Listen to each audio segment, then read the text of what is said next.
Hey!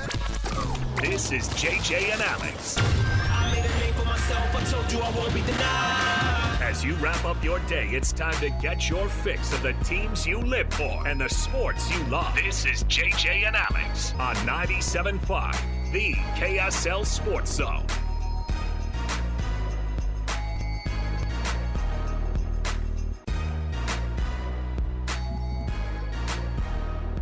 Welcome on in, everybody. Happy Tuesday to you. Thanks for being with us on the program. Was it Tuesday or Wednesday?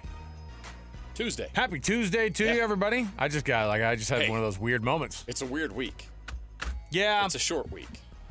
Yeah, it feels weird. The kids. It's holiday season. The kids are. Time to get festive. Let me predict how it's going to go in my house. You tell me if it's going to sound any different for you guys, because I know at least I think everybody's off after tonight, right? All the school districts are mostly Wednesday, Thursday, Friday. That's I kind would of think so. Yeah.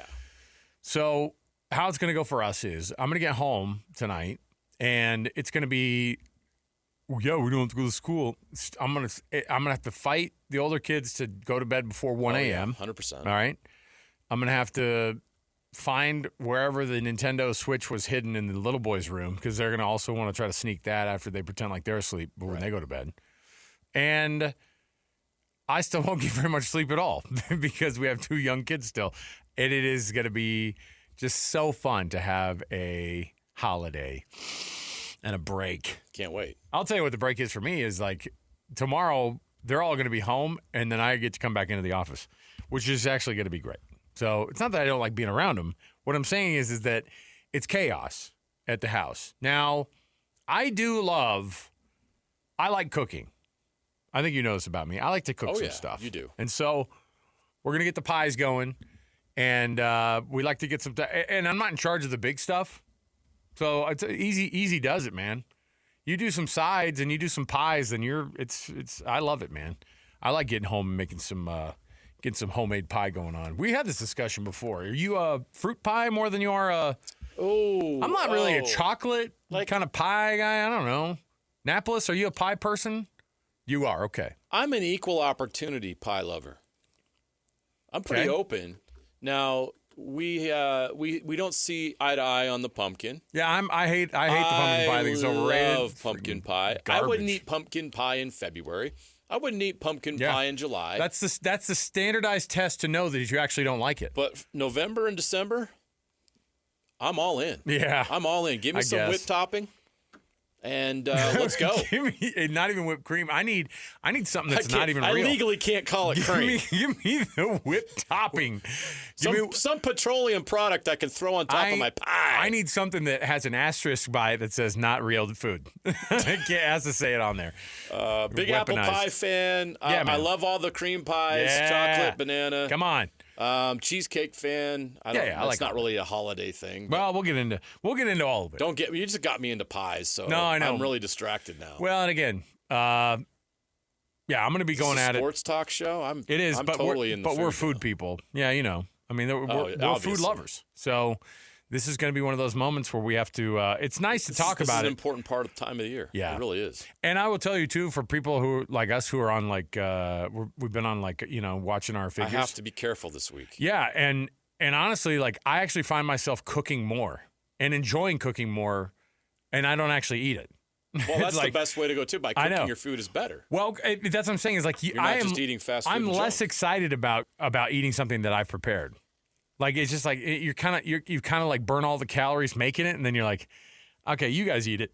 I'm not. I watched the whole thing you made, and I'm not that into it. Sounds a little passive aggressive to me. You guys enjoy it. That's a bit passive. You guys enjoy it, yeah. You really, come on now.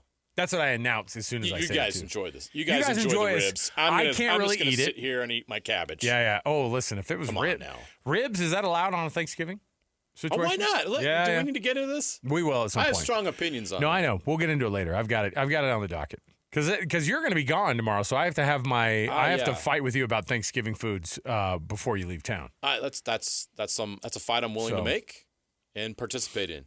Hey, and listen, like you, I have the same anxiety stuff going on, except I got to get out of town. Oh yeah, you got to pack the car up. Dang it, that is World War III at my house. Yeah, and that's all right. I mean, I'm bracing for Armageddon at the Jensen house because anytime you try to get out of town, it's not and if you're like me, like you're at work and then you go to work and you're all the way and then you get home and you go, all right, everything got figured out while I was gone, right?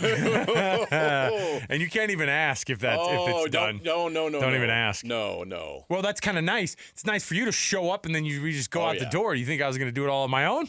How dare you? I've been here doing it all on my own. Yeah. What have you done? What are you doing? Over the river and through the woods. You got a break. You got to go to work. I know. Over the river and through the woods is a lot more complicated than the song makes it sound. So. Yeah, it's not a jingle to me. Let's kick off our program officially. We got lots going on. Oh, my goodness. It's a college football playoff ranking day. We're going to get these rankings dropping during our program.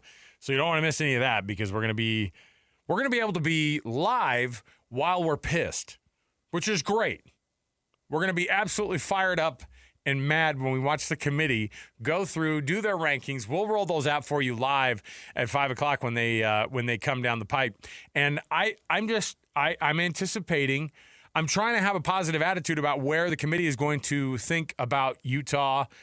I'm particularly worried about Utah because everybody knows that Miami is being looked at right now as the team that's going to jump somebody to possibly jump Utah for no reason except for I have a bad feeling about today. For no reason except for, hey, that's cute, Utah. We're going to go a different direction.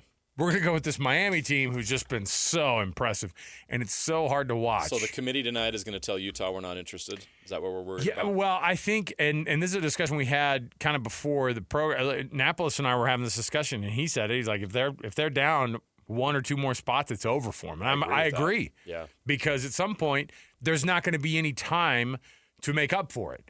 And then you're going to have to be waiting around for other people to do some work for you. And that's no good either. Now, the conference championship games are going to be looked at on unequal planes. They're looking at conference championships with other conferences, and they'll go, hey, you get rewarded for going to the conference championship game, and if you lose in it, well, you know what? Like, you played an extra game that other people didn't have to, and you're not going to get dinged on it unless you're in the Big 12 and you're BYU. And I think the only way that the Big 12 gets two teams in is if BYU wins this conference championship game on the 6th, if they get there, and then Texas Tech falls to 8th, on there, and then they end up being the 10 seed, right? Right. So that's your only hope. And even then, you're going to be battling an ACC team that has no business being there. That's really what the reality is. I agree with that. So, and people that think that Miami's resume is better than Utah's or BYU's simply because they beat Notre Dame, I mean, I can poke holes in that. Well, we'll have a talk about that. We've got lots going on in the program. Let's kick off the show officially, though, before we get too mired into the disgust of what the committee is likely going to do and what, the subjective nature of all of this is really hard to stomach. But we're here for it. We're here for all of it. And the good news is, the blessing is, JJ, we're talking about teams that are at the end of the year still in the discussion. So let's get right to it. More to go with this college football playoff ranking projections, and we'll talk about where we're going to put it. We do this every week. We go through. We have to have a consensus on where it's going to land. So let's jump in right here. It is the top of the hour. It's The Cut. It's time for the biggest story of the day. This is what made the cut with JJ and Alex on 97.5, the KSL Sports Zone. Trajan Wealth brings you this portion of the program, TRAJANwealth.com. That's Trajan Wealth for all your trusted local needs in retirement. Trajan Wealth. All right, so let's get to our rankings. JJ and I have our own rankings that we'll go through, and we'll try to weave through this thing and tell people where we think it's going to land. And I'm trying to have – I can't remember where we land on this every week, JJ. Do we pick how we would do it, or do we pick what we think? We pick what we think the committee is going to do. Gosh. See, that's a hard ask. And it's going to be different than what I think, but that's okay. All right. Well, first I want to start it off with the feelings that you're fighting against, I think. And these aren't two members of the playoff committee, but these are two smart men that I typically like hearing their opinions on stuff. And Scott Van Pelt and Stanford Steve had this discussion on SVP's podcast about the battle between Utah and Miami in particular. Here's what they had to say about it. If you saw it last night when it got posted, then you're probably already fired up about it. But this is what they said on SVP's podcast. Utah's only top 25 win is against Arizona State without Sam Leavitt. That's it. And they got obliterated by Texas Tech. Miami doesn't have a bad loss like that. I get it. They lost to Louisville by 3, and Beck threw a bunch of picks. And they lost to SMU, who, by the way, now is in overtime at their field, and now they got to get a chance to play in the playoff. Correct. But somehow that was a bad loss. I'm throwing up the U. I want them in just because I think they're talented. What if that's the 5-12, Miami at Eugene? Oh, buddy. Here's the thing that I really hate about that clip, JJ, is just that they're like Utah. Oh my gosh, but they were so quick to just even dismiss at all them being a part of this. You know what? Utah, what are they? They got absolutely destroyed by Texas Tech. I'm like, the number 5 team in the country, who, by the way, is going to probably be the number 4 team or the number 3 team when it all is said and done. And then they lose to BYU at their play. Their 2 losses are to 2 top 10 teams. Right. And where's Miami's losses ranked? Neither of them are ranked. Correct. Neither of them are ranked. And so when they do that whole thing where they go, and that's a great SMU team, and you're like, no, they're not. Because if you when did SMU suddenly become great? I know. For this discussion, The committee's made it clear that the ACC is right. dog water this year. In fact, the ACC is in jeopardy of not making the college football playoff entirely, and no one's talking about that. But this is what's weird to me is that they actually have a darling, and it's Miami, who's not even in the discussion about being in the ACC championship game. 2 other teams in the ACC are going to be in the ACC championship game over Miami, and so the committee is going to do what these guys are doing, which is, wouldn't that be freaking cool if it was Oregon and Miami? And is anyone outside of Oregon or Miami interested in watching that game? No, that's the thing is, like, I get it. I don't hear that Oregon, Miami. Whoa, like, what? Like, why? there's some history there. Or Why? something. Like, there's some history there. And that's what I'm saying. Like, they're saying it as if there's some kind of a history there. You know where there's history? Oregon and Utah. Way more than there is Miami. Oh, that would be much more interesting. In terms of a brand, I get it. Oh, yeah, Miami is a brand that is big compared to Utah. I think historically, yes. Oregon, also another big name. And so it just shows you what they're looking at here. They're looking at TV ratings, right? They're not looking at – because it's not even that they were really putting Utah's schedule up against Miami's. They did it for a second, and I think they know it sounds silly, and so they just move straight on and they go, wouldn't it be cool if there was an Oregon-Miami game for the 12-5? It's like, no, it actually wouldn't be cool. You know why? Because Miami doesn't deserve to be there. They're not going to play in a conference championship game. The conference champion of that conference is going to get in, and people are going to go, I guess. And you're going to be, listen to how, think about how badly a UVA or an SMU would lose against. Let me see I'm trying to think of who they'd be kind of matched up against. If Oregon did host SMU, or if Ole Miss hosted UVA, that would be, well, I don't know about Ole Miss. I mean, to be honest, who knows how much they're going to be playing. I really do think that's going to be a factor. Not necessarily in the committee. I do think Ole Miss will get into the playoff, and then they'll be crap because they're not going to care. They're going to be like, let's do it for, and then it's like, oh, well, the guy who's leaving us and going to LSU, they're going to find that out. Yeah. Right? They're going to find that out. That's a weird situation. They're going to find it out this Friday that their coach isn't going to be the guy anymore. And yet a playoff is going to be on the line for them, and they're not going to care. That might be the only way that a third-rate ACC team is going to beat or even hang with a team in the first round of the playoff. You see what I'm saying? So I was watching it, and I saw John Gruden dismiss BYU too. He goes, yeah, it's a quarterback that can't win a big game right there. And you're like, oh, man. It's hard to know because obviously the game that Texas Tech hosted and beat BYU in. Now, what happens if they make a game out of it in Arlington?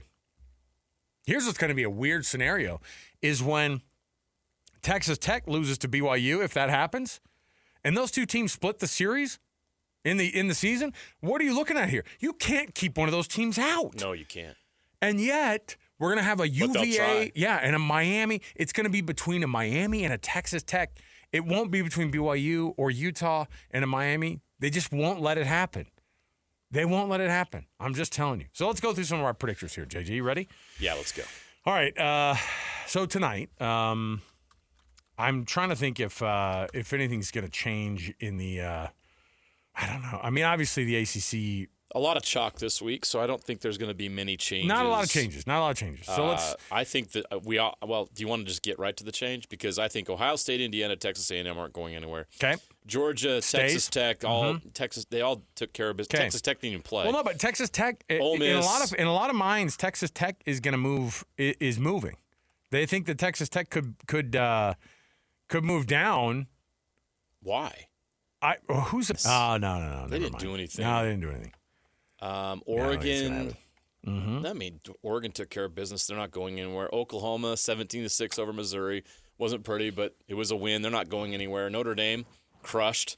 So Alabama, they didn't play.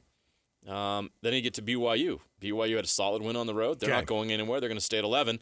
Here's where things can change, and this is where Utah fans are going to have a hard time tonight. Do you think Miami's going to jump them? I do. Okay. The committee's going to move Miami ahead of Utah. I want so badly to believe that they're going to have cooler heads for at least one more week. I think Vanderbilt also moves ahead of Utah. Wow. Yep. Now, Vandy's 14. Here's what's funny about it. And another team could enter the chat as well. Well, there's two of them. And I think Michigan, and I honestly think that Texas will be a conversation that this freaking stupid committee is going to have. I think Texas is like going to be in that 15. Yeah, they'll move up. I bet Texas, because they're 17 this last week, right? So USC and Georgia Tech are going to drop. And Texas and Michigan are going to move up. Now, does Michigan move ahead of Texas? Michigan, I don't think is Michigan's 9-2. Texas is 8-3. Yeah, and they have one. And by the way, Michigan has one loss in conference play. Now they haven't had the most strong conference schedule. No, they had to sneak past Northwestern. Well, think about how wild it would be, and it's not out of the realm. Obviously, if Michigan beats Ohio State, like what are you looking at there? What are you looking at with Michigan? Well, then all of a sudden they enter the playoff chat. There's no question about it. What a mess! And now, if they move up, let's say they move up. So USC and Georgia Tech drop. So let's say Michigan jumps Texas and moves up to 15. Okay. Utah falls to 14. Where's Vandy? Vandy's 13. 16? Oh, 13. You're saying they're going to be ahead of Utah too? Yes. Jeez. You're going to say Miami and Vandy? The committee's going to punish Utah tonight. I'll concede Miami, but I'm not going to let Vanderbilt jump them yet. So if we that defensive performance and everything that happened on Saturday was pretty bad. I get it. And I don't think the committees, if they were watching, liked what they saw. I get it, but Vandy beat Kentucky. They beat them soundly. But it's also Utah was going to stay the course if they continued to pound their opponents like they had been. That's why their metric was so high. So they could only stay in this part of it. They could only stay in Saturday because they didn't boat race Kansas State. Everybody knows. Okay. They won the game, but my goodness, that was a scare. Can we hold off one more week on Vanderbilt jumping Utah? I'm going to say, what if we make a concession? I don't think they should jump Utah. I don't think so either. I think the committee will want to do it. Let's let another Miami, SEC backdrop. Okay, let's let Miami jump Utah because I think that is something the committee will do. I'm going to use my veto against Vanderbilt for this week. Okay. So I'm okay with that. So Vandy, so I'm going to go Utah. So 13 is going to be, or 12 Miami, yes? Yes. 13 Utah, 14 Vandy. And then 15 or 16 is going to be Texas or and Michigan. Who jumps who in there, and that matters. That's a big deal. It does. Because if Michigan's up to 15 and they beat Ohio State, guess who jumps in the top 10 next week? Oh, my gosh. Michigan will be in the playoff. Now, Texas lost to one of the worst teams in the SEC, and that's Florida. Yeah. Like, they are bad. Miami's bragging about their win over that same team. I know. So I'm going to say Texas is still behind Michigan. And I think you could probably make the argument. And here's the other thing. If the committee's smart, they should try to put Virginia, Pitt, and teams like Georgia Tech. Well, Georgia Tech lost, but Virginia, Pitt, and even like an SMU, if they could sneak SMU into the rankings, which I think will happen, 8-3 SMU, I think they'll jump into the rankings somehow. Over who? I think they'll get in because I think teams like Arizona and Arizona State, who are 8-3, because Arizona State was So Illinois, Missouri, and Houston will likely drop out of the rankings. Right. And so I think you're going to see Arizona enter the chat. You're going to see SMU enter the chat. That's room for 3 new teams. And then I think does James Madison finally break through this week? well, no, Pitt wasn't in the Does top. Arizona make the top 25? Here's the thing. Pitt wasn't in it last week. You think they bounce back So in I think it? they get back in. Yeah, wow. because they're 8-3, and I think it'll be Arizona, SMU, Arizona State, Pitt, kind of a combo. Now, Arizona and Arizona State in the top 25 help BYU and Utah's case. Yeah, but see, that's fine. But they're going to do the same thing with SMU and with Pitt, I think, where they're going to go, hey, look at these ACC teams. They're going to look at, and they're going to want to put teams that are ranked into these places where they can get and say, well, look at this win that they had over ranked SMU over here. Right. Look at this win that they had over, and by the way, SMU beat Miami, so they go, well, they did have a close loss. The against SMU thing. Let's address SMU real quick, and the guys that talked earlier about SMU being a great team. Do you know who beat SMU this year? 2 very mid or even worse than mid Big 12 teams. Baylor and TCU. Right. SMU lost to both Baylor and TCU. Yeah. Okay? That's so 2 of their 3 losses. If Miami's bragging about an Right. SMU win on the road, or saying that the Big 12 isn't any good. or that loss, it's a right. They lost to SMU, right? That's an excusable loss. It is not an excusable loss. It's a bad loss for Miami if you're trying to make the college football playoff. So stop bragging about that, Miami. It's not a good loss. The Louisville loss looks worse by the week. Just not good. Miami's resume has holes in it, big time. But the committee's going to overlook some of those things. And they're going to punish Utah this week. Dang. And I hate it. I don't like it for Utah. I don't think they deserve it. I think they showed a lot of toughness coming back and winning that game and overcoming a lot of adversity. Every team in the country has that game. Who had that game 2 weeks ago? They're in the top 3 right now. Who had that game? Who had a game where they got absolutely outclassed for a half? On their home field. Who?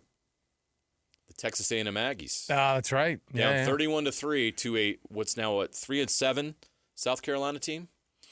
And the committee punished Texas A&M. They did not. They came back. Right. What a comeback. Oh, my goodness. But see, that's why I know that you say, well, that defensive performance from Utah. That's why I'm like, I think at some point we'd still look and we go, beating teams in a year where everyone, when the target's on your back, when you're a top 15 team in the college football playoff rankings, it is so hard every week to face that music against those conference opponents. And by the way, Kansas State this is still a Kansas State team that is better than a 3-win South Carolina team. I think it's interesting that you look at that team and they act like they're a 2-10 team. And it's not. It's not. Just like TCU, when BYU ran it up on those guys, that's a 6-3 team that they beat. You know what I mean? Like it's not Florida who had 2 wins when Texas lost to them.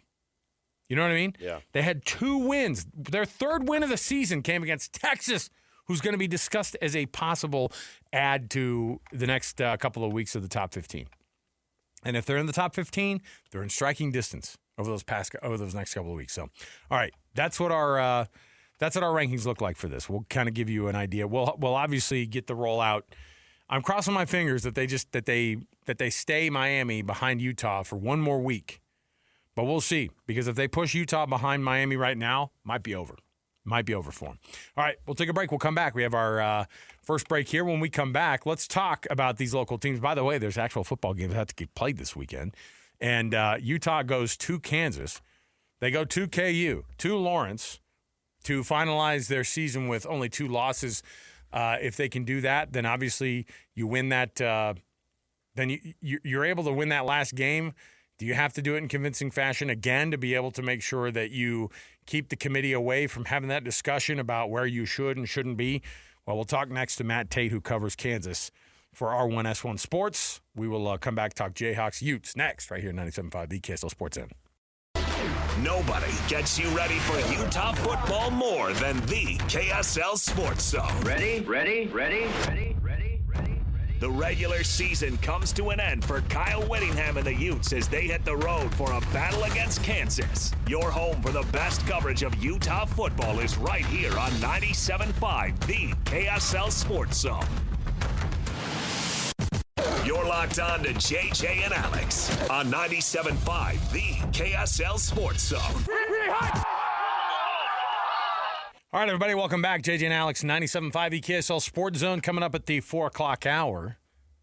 We're anticipating a conversation with Logan Cooley, who had the very first 4-goal effort in franchise history for the Utah Mammoth last night in a 5-1 win, a freaking huge 5-1 win. Badly needed.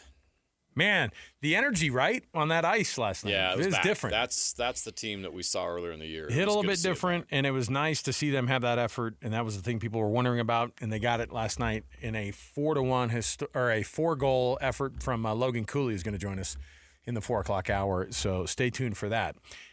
Hey, it's Jazz Ticket Tuesday. You know what that means? We've got tickets to give away for you for the Utah Jazz facing off against the Sacramento Kings on Friday, November 28th. That's this Friday at Delta Center. Give us a call right now. Caller number 12 gets that pair of tickets. We're doing a pair every hour, right?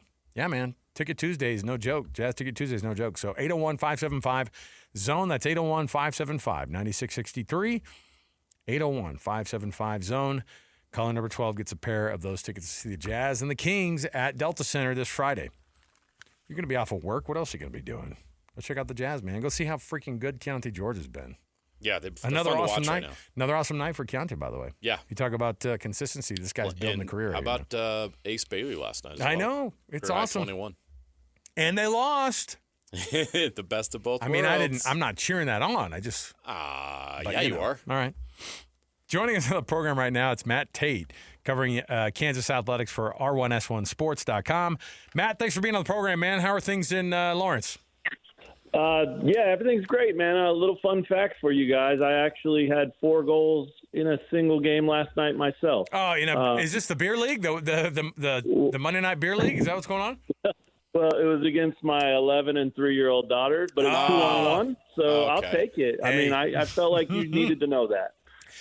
Pure domination on your part. First time in family history too. You've had the hat tricks, but you've never been able to pull off the 4 goals. I thought that was impressive. You nailed it. Another thing is you never ever let your kids off the hook, man.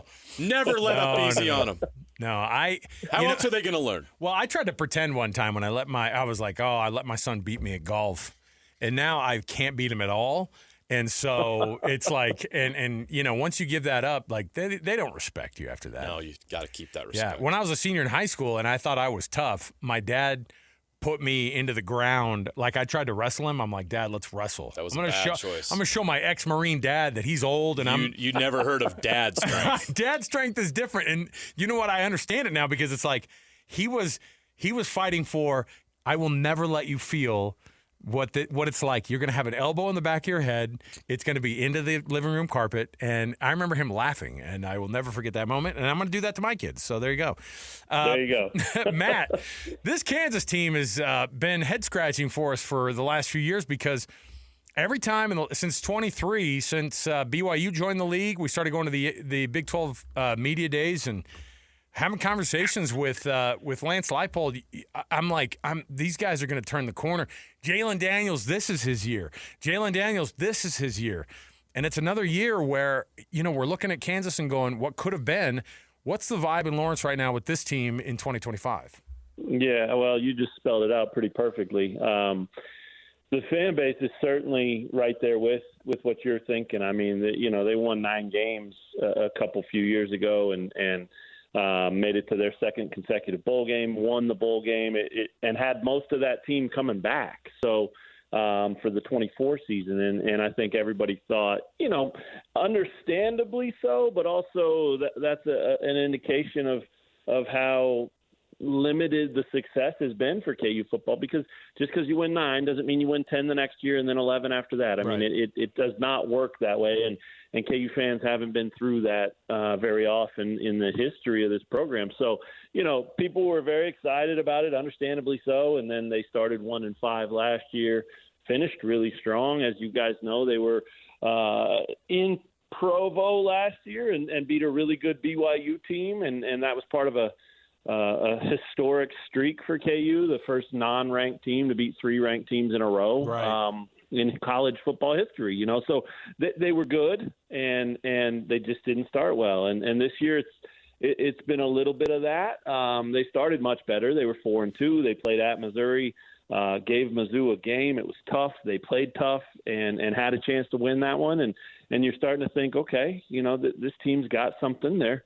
They're headed in a good direction again. And then here mid-late season, they just haven't been able to score and haven't been able to figure out a way to stop teams from scoring. And that turns 4-2 into 5-6 in a hurry. And now they're facing the absolute task that no one wanted to face, which is playing a really, really good Utah team that's got a lot to play for still in a gotta-have-it game. And to be completely honest with you, that gotta-have-it game is going to be the day after Thanksgiving on a cold day here in Kansas with, probably a half-full stadium because people are so disappointed the way the last month or so has gone. So it doesn't change the big picture of it all, and I have the luxury of looking at the big picture. Fans don't like to look at the big picture. They don't like when I do it. But Lance Leipold has absolutely turned this thing around and has this program competitive and in the mix to be what they want to be every year. Now they need to get to the next step, and who knows when that'll happen, and who knows if Leipold and his staff are even the group that will make that happen. It's there's a handful of questions floating around about that kind of thing. Where do we go from here? So it's tough times, but it's also the perspective that they try to have and that I try to remind people, and Lance tries to remind people too, is this is what you asked for. During that decade when you couldn't win more than 2 games, all the fans ever said was, we just want to be competitive. We just want to be a 6-win team and go to a couple bowl games. Well, that's what they are. And now, of course, that's not enough. So we'll see where it goes from here. But obviously Friday's a really, really big game and a really, really tough game. I mean, I haven't talked to anybody who thinks Kansas has a shot in that game. What's missing? You mentioned, obviously, their offense isn't scoring enough points. The defense is giving up too much. But, Devin Neal graduated. I'm sure that didn't help them. They haven't replaced him with a 1,000-yard back. But what are some of the reasons why Kansas has fallen short of expectations? I think it's the simplest thing, and that's what probably has people most frustrated. It's just execution. It's not that these guys aren't coached up. It's not that they're not drilled well. It's not that they don't have talent. It's just that when they get out there, they can't get out of their own way, and that's really on both ends. I mean, I mentioned that Missouri game. They had a possession to go win the game, basically late, 4 minutes left, and on a third down pass. Emmanuel Henderson, who has been their best receiver and has had a good year, came over from Alabama. Ball right on his hands, he dropped it. On defense, they've had guys missing gaps, missing assignments, running into each other, not knowing where to be. I mean, that happens when you're, turning teams over as much as we see in college football and college athletics as a whole now, but you don't expect it to happen into October or November, right? And so the execution piece of it is really, really a big problem. And, while Lance and really all of his coaches say all the right things about how that starts with the coaching, and that's very true, at the same time, sometimes these guys are in position to make the plays and they just don't make them. So how do you fix that? I don't know, right? I mean, is it better talent? Maybe. But what do you have to do to have better talent? These days you have to have more money. And so it's just not automatic.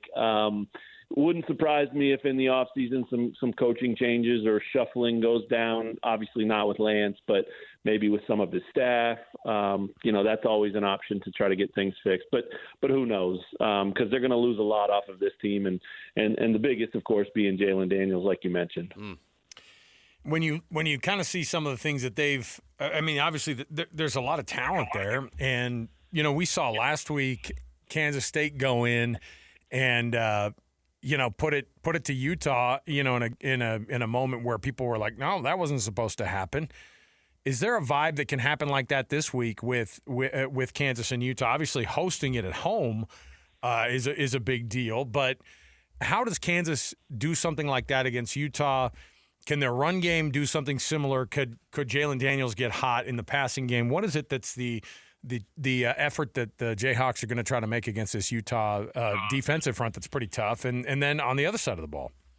Yeah, I certainly think the players believe that's possible. They took a really tough loss to Iowa State. They looked completely unprepared last weekend. They no-showed for the first half. They were down 17-0 before you could blink. I mean, there were a lot of bad things that happened up there and that really, weighed on them. And the good news for them is on the bus ride home, they were watching that K-State Utah game and they could flip the page right away because they knew they had a short week and they knew that was their next opponent and, didn't make it feel any better, but at least you could get back to work, right? So they've done that, and they've been this whole program under Leipold has been really resilient in doing that game after game, year after year. I mean, no matter how emotional or how bad the week before was, they've really been able to kind of flush it and get back to it. And that's obviously a credit to the players for doing it, but that's a part of their culture and coaching too. So I know that they believe they can show up. And one of the things that certainly had their attention is the way K-State ran the ball against Utah. KU's got a good running game. They've got two really good veteran backs in Daniel Highshaw and Le'Shawn Williams, and they've both had good years when they've been healthy. And they're both healthy right now. And so there's no doubt about it that they're going to try to find whatever K-State found, even if it's just part of that, and try to replicate it.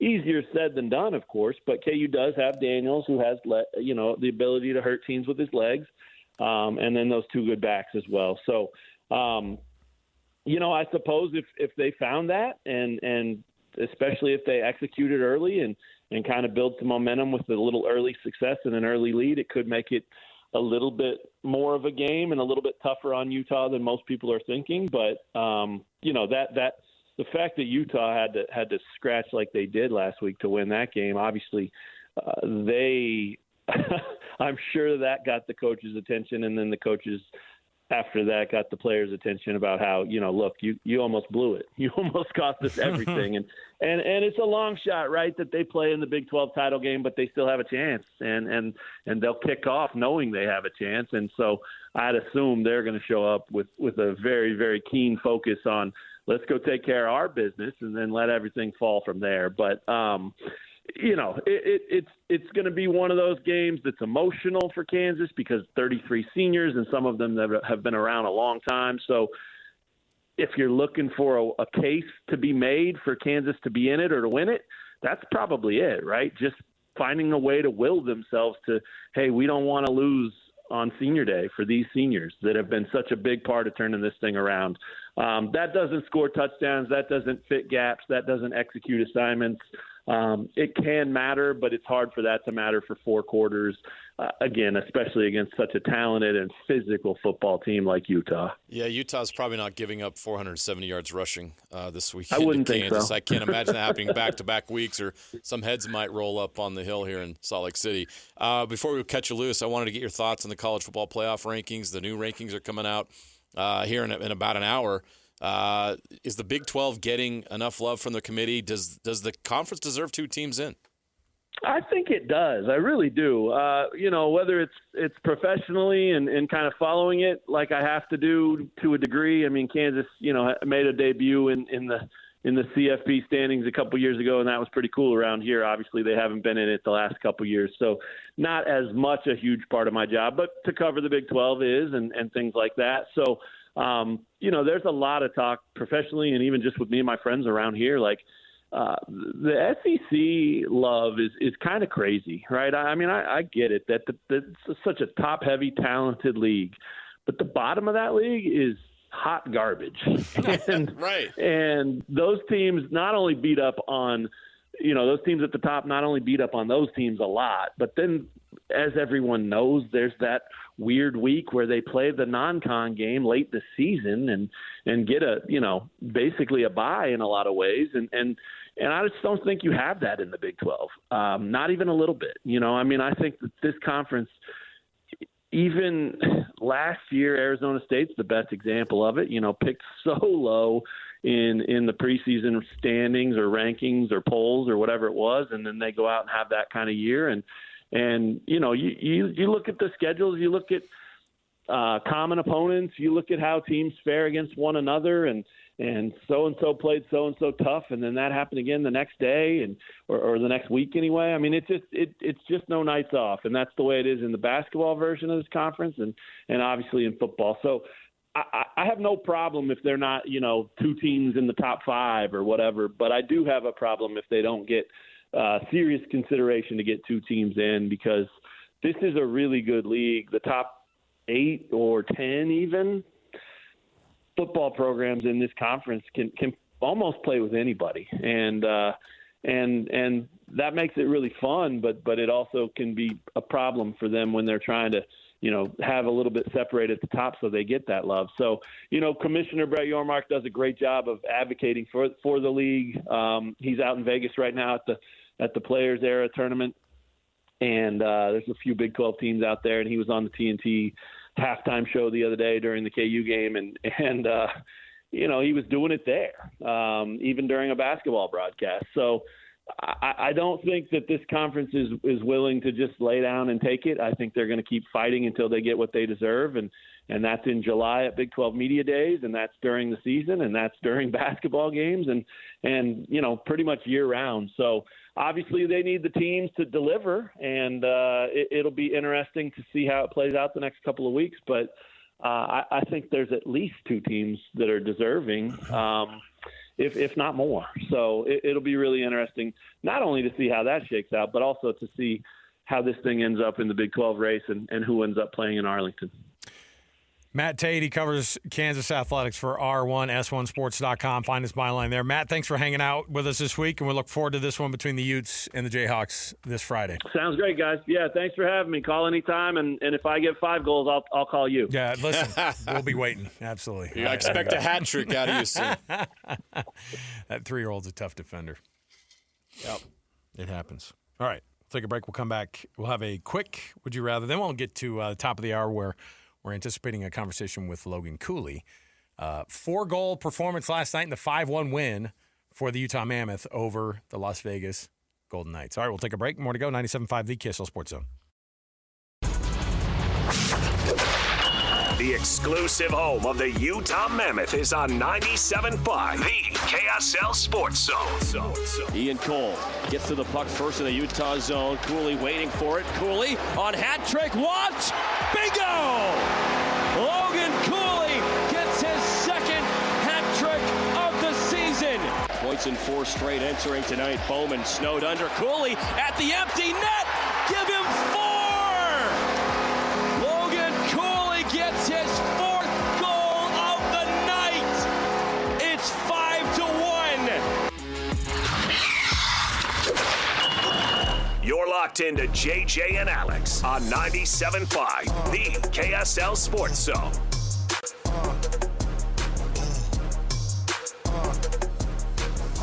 All right, everybody, welcome on in. It is JJ and Alex, 97.5, the KSL Sports Zone. Awesome opportunity for us right now to be able to chat with one of the young guns of this Utah Mammoth team. And last night, coming off a historic performance, Logan Cooley with 4 goals in a 5-1 win against the Vegas Golden Knights. And not only that, a sweet assist on top of it as well, laying it up for Dylan Gunther to throw that thing at the back of the net as well. And so quite a night for you, Logan. We appreciate you coming on the program, and congrats on last night. How's 4 goals sound for you? Thanks for having me. I appreciate it. Yeah, I mean, it was obviously a special night.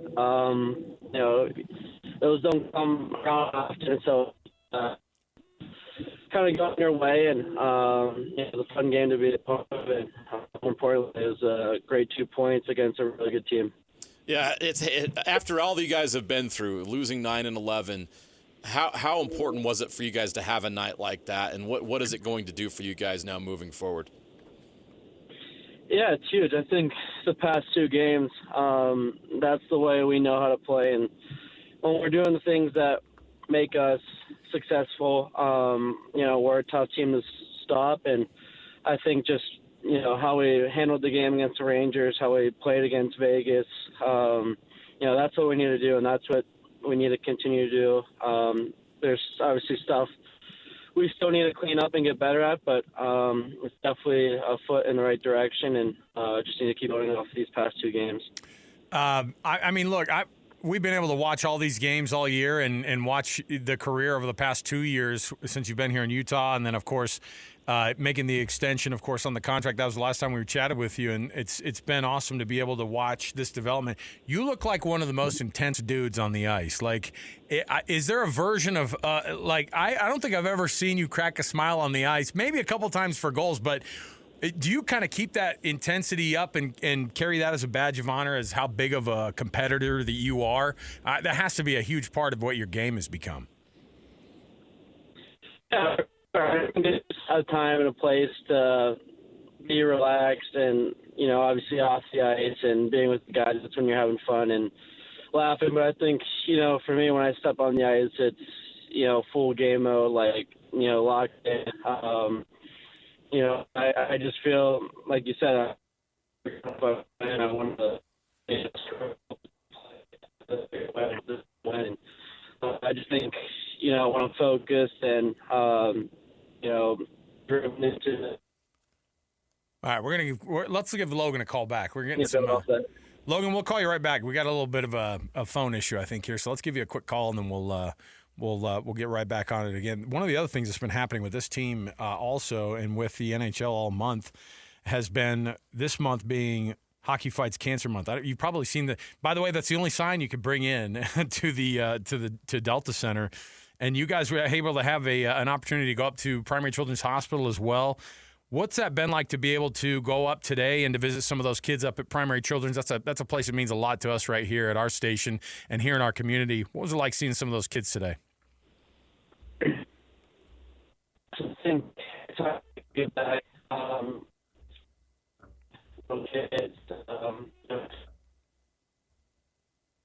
Oh man, we got the bad phone. We got the bad phone connection here. Let's Bummer. Great conversation. Let's reset here. Yeah. What we'll do is we'll take a quick break. We'll come right back, and we will jump back in here with Logan. We'll get that phone connection figured out, and we'll jump right back in here. Napa, let's go to a quick break here, and we'll come right back, and we'll get Logan right back on the phone again. We'll take a quick break. We'll get reset. More to go. 97.5 BKSL Sports Zone. Your home for the best coverage of the Jazz, Utes, and Cougars is right here on The Zone.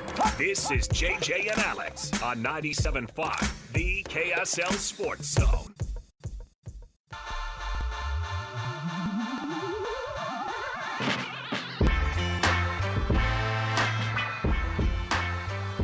All right, let's start it all over again here. Logan Cooley. He's our guest right now this hour. We had some phone connection issues. Technology's a fickle friend. And here we are chatting with Logan Cooley again. Logan, last time we left you here, we were asking you about the trip up to Primary Children's Hospital today. And like we said, that's such a massive part of our community, that hospital that makes such a difference for so many of the kids in the community. You guys were able to go up as part of the NHL's initiative, too, to be able to make sure that people understand the fight that is going on with cancer, of course, and Hockey Fights Cancer this month. How big of a deal was it to dip in with some of those kids today? Yeah, it's incredible. I think anytime you could, we're all super fortunate to be in the positions we are, and anytime you could give back and, just pay a visit, see, a smile on their faces, it really brightens up your day. And, it's great by the whole organization, the hospital, to be able to, do this together. And, it's something that we all get excited to do to, help make these kids' days and help in any way we can. It's truly special.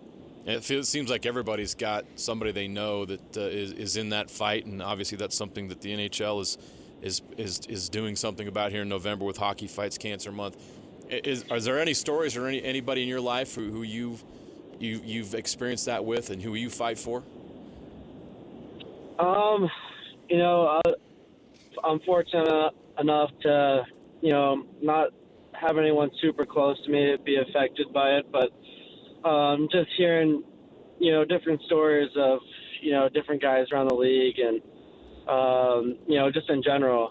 Obviously it's, not a great thing when people, get diagnosed with this disease. And, for me, it's just about, trying to give back in any way I can.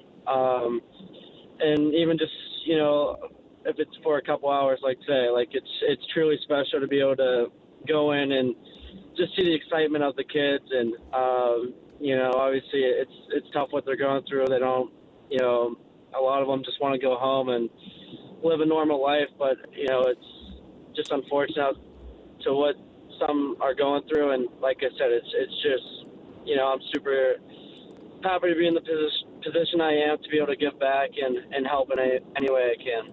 Yeah, it's a hospital. It means a lot in our community. We've done a lot of so many events in our telethon that we have every year with Intermountain Health and Primary Children's Hospitals. Huge for us too. It's a place that means a lot to all of us. And we used to live up by the hospital, so like that was the place we'd have to take our kids just for even the minor stuff. And it's just awesome to have that resource in our community. And the Hockey Fights Cancer initiative is awesome, and so we appreciate you guys being able to be a part of that.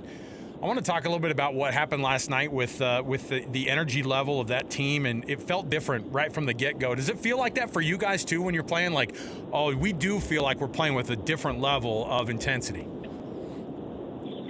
Yeah, definitely. I think, like I was saying, the games before the past two, we weren't winning battles. We weren't doing the things that make us successful, the little things that give us a chance to win every night. And I think the past two games are just a little glimpse of, the team we could be in.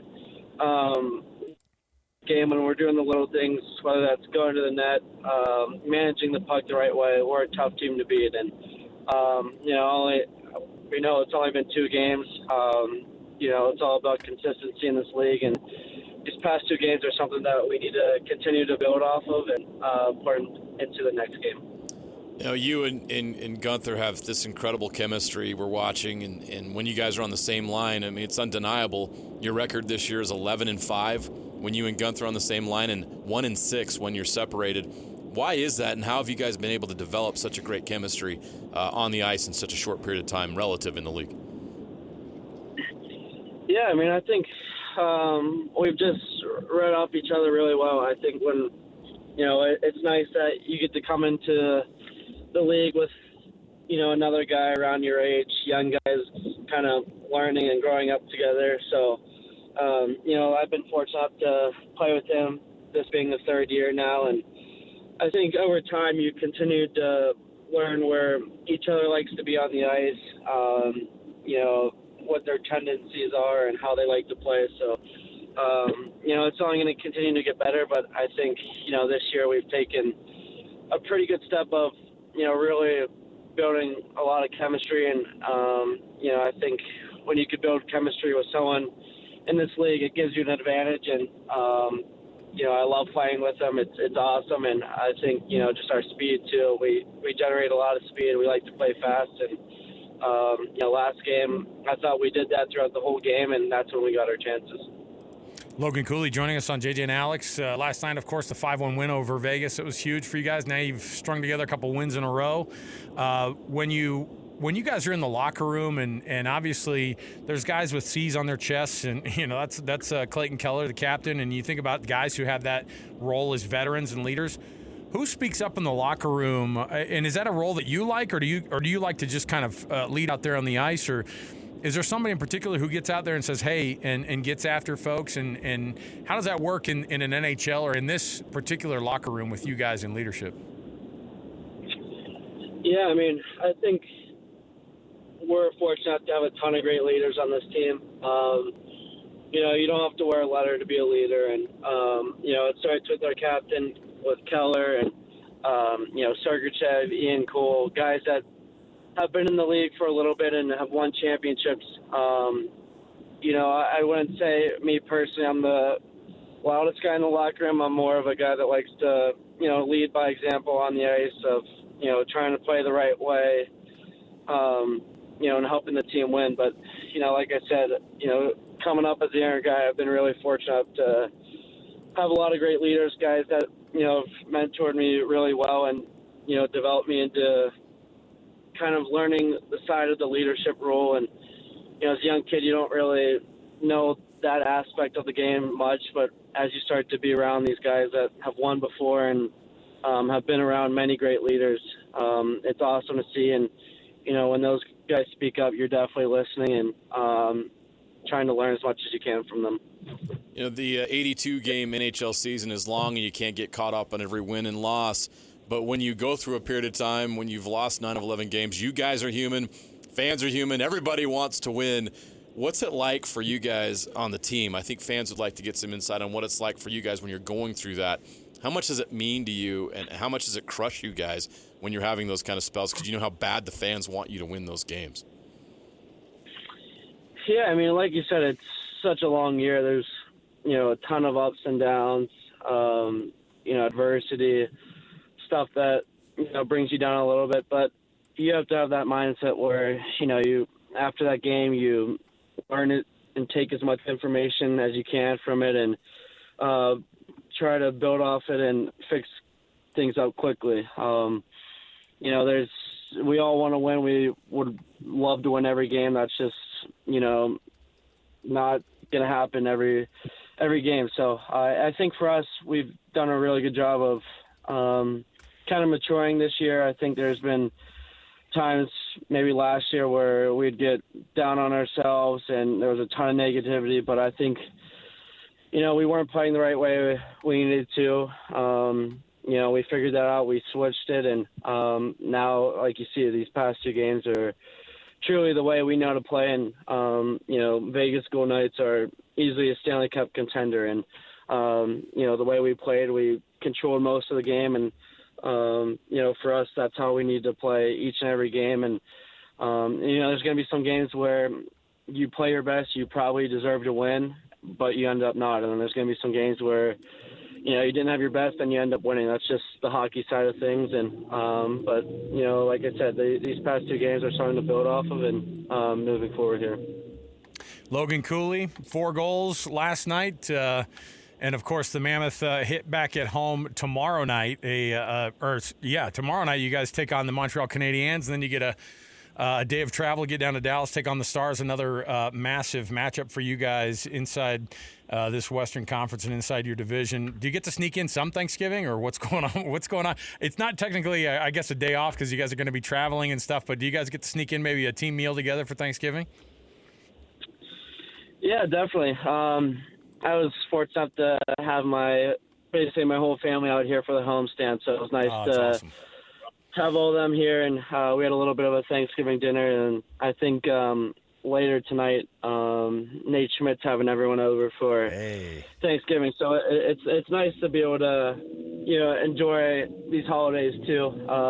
You're so focused, and the season's so long, everything kind of feels like a blur, so it's nice to be able to enjoy some time together and kind of live kind of a life that everyone normally does, and be able to celebrate the holidays and just be around family, your friends, your teammates. So it's awesome that we still are able to kind of get some time here to do that, and some team bonding also.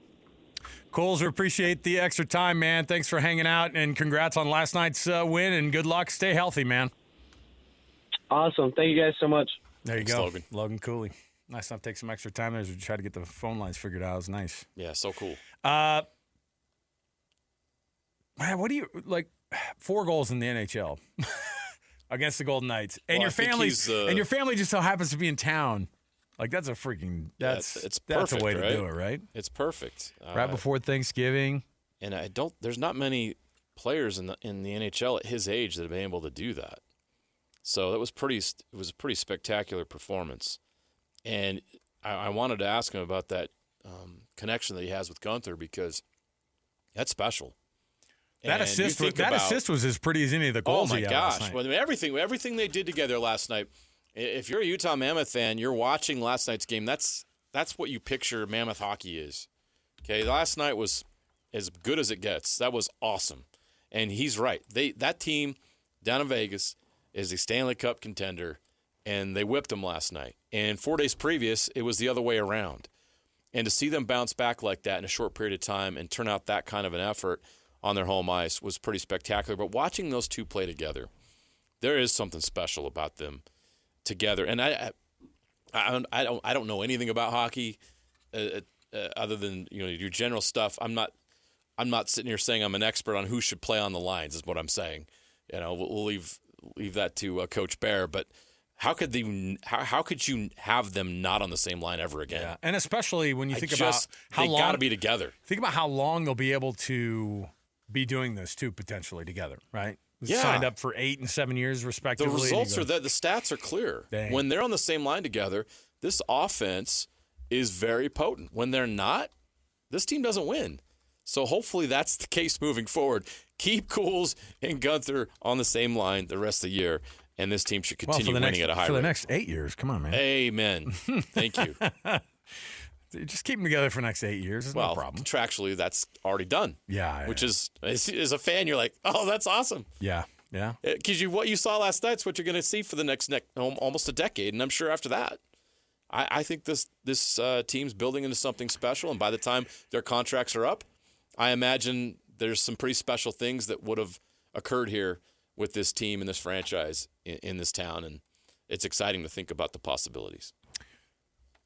Looking at the leaders across the league in goals scored, I'm pretty sure. I don't think this is updated on this one. I think he came in, he scored his first goal, and that put him at 10, which tied him for the team lead, and then he added 3 more, so he's at 13 for the season, and that puts him tied for 6th right now in the league of goals scored. So there you go. Yeah, Logan Cooley, 13. There you go. Man, it's that's pretty darn cool.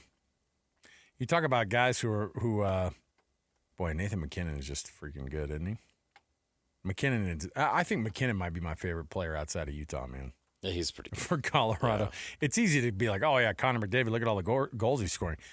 Nathan McKinnon's got 17 goals, and he's got 20 assists on top of it. Like, dude's already almost to 40 points. It's crazy. Macklin Celebrini's got 34 points. He's number 2 in the league in points scored. Another interesting tidbit on Logan Cooley. He became the 7th player aged 21 or younger in the past 25 years to score 4 goals Who's on that in a game. list? Patrick Lane, Connor McDavid, okay. Austin Matthews, Sam Bennett, Tyler Seguin, and Thomas Hertl. Not a bad list. Well, and you could tell, you could also tell some of the other big names in hockey. Be like, hey, I noticed you didn't score 4 goals under the age of 22. Yeah, no I guess you're not special like Logan Cooley. All right, we'll take a break here. So what's the rest of their schedule look like though? Real quick before we get out, because I know they got the one at home on Wednesday, and then they hit the road to Dallas. That's freaking massive. That's a tough one. Yeah, but those are the games that matter the most. Those division games are huge. They've got they got off to a great start in division this season. They're already ahead of the curve there, thanks to that nice streak they had earlier when they were playing St. Louis and Winnipeg and Minnesota. So they're off to a great start there. They got to continue that because those division games matter more than any of the other games. There's no doubt about that. But another tough road stretch. I mean, they play the Canadiens on Wednesday, and then they're on the road at Dallas, at St. Louis, at San Jose, at Anaheim, at Vancouver, and at Calgary. They're not home after Wednesday until December 8th. That's another long road stretch. This team has been on the road, it feels like, for the entire season. We've been lucky to get a game here and there here at Delta Center. They have been on the road a lot. I can't imagine there's a team after they get home from Calgary that's been on the road more. And if they're able to survive that stretch and still be in the mix, I think that it would be a tremendous accomplishment because that not only is that a tough schedule, but those are really good teams on that schedule. Anaheim has emerged as a playoff team. We know who St. Louis is after what they did last year, even though St. Louis's record is down, and of course Dallas. Vancouver's a big game, and then when they come back, they got games against teams like Florida and the Kings and the Pittsburgh Penguins. So a lot of exciting games coming up, but this stretch will be tough for them. Another tough, long road stretch. Hey, by the way, tomorrow is a Win Ticket Wednesday, a pre-Thanksgiving edition of our Win Ticket Wednesdays. No big deal, just giving away a pair of tickets to see Nate Bargatze, the Big Dumb Eyes World Tour coming to Delta Center December 4th through the 6th. There are tickets still available at SeatGeek.com. Some of those shows sold out very quickly, but you can win them tomorrow all day long on the KSL Sports Zone. So just tune in all day for our Win Ticket Wednesday for some tickets to see Nate Bargatze. All right. I also want to mention, of course, this portion of the show brought to you by the good folks at Doug Smith. The Doug Smith dealerships in American Fork, Spanish Fork, and in Linden. Nobody knows cars like Doug. We'll take a break. We'll come back. When we do, we've got more around the corner, including some more tickets to give away for a Jazz Ticket Tuesday. We've got our NFL Blitz. Don't want to miss it. Stay here. 97.5, the KSL Sports Zone. All the latest news and notes from the league and the locals in the NFL. JJ and Alex bring you the NFL Blitz on 97.5, the KSL Sports Zone. I mean, I love this music maybe more than anything we play on the show just because it feels like a warm blanket. However, there's something else I want you to hear right now. It's a Jazz Ticket Tuesday. You know what that means? That music gets taken over for us, throwing out the sounder and your possibility of you being able to buy, or not to buy, to win some Jazz tickets to the Jazz this Friday against the Sacramento Kings. Let's get it going right now on a Jazz Ticket Tuesday. It's Jazz Ticket Tuesday, and your chance to win tickets is right now. Call this number now. Call this number now. Be caller number 12 at 801-575-ZONE. 801-575-ZONE. And you'll be on your way to Delta Center to see the Utah Jazz. He fires the three. He hits. Oh, don't do me like that. This is 97.5, the KSL Sports Zone. 801-575-ZONE. Calling number 12 right now on a Jazz Ticket Tuesday. Get themselves a pair of tickets to see the Jazz and the Sacramento Kings on Friday, November 28th at Delta Center. Go check it out for yourself. 801-575-ZONE. That's 801-575-9663. Thank heavens we had the Jazz game last night. Thank heavens we had the Mammoth. Because that Monday night game was an absolute freaking dog. Garbage. It was terrible. Purdy's just handing the ball away, but at the same time, Panthers couldn't do a thing with it. He threw 3 picks, and they won by double digits. I know. I don't get it. It was, well, maybe I do. The bummer is that's the 8th win for the 49ers, and, like, I'm watching this happen in slow motion. Annapolis, are the Rams and the Seahawks going to get caught up again by the freaking 49ers for no reason? Oh, you have all the confidence in the world? Look at that look on his face. I think we need to dig into that a little bit because this is an interesting scenario happening here. It's a 9-win Rams team. There's 8 really good teams in the NFC, and only 7 can make it. So the Rams right now are 9-2. They have the best record in the NFC.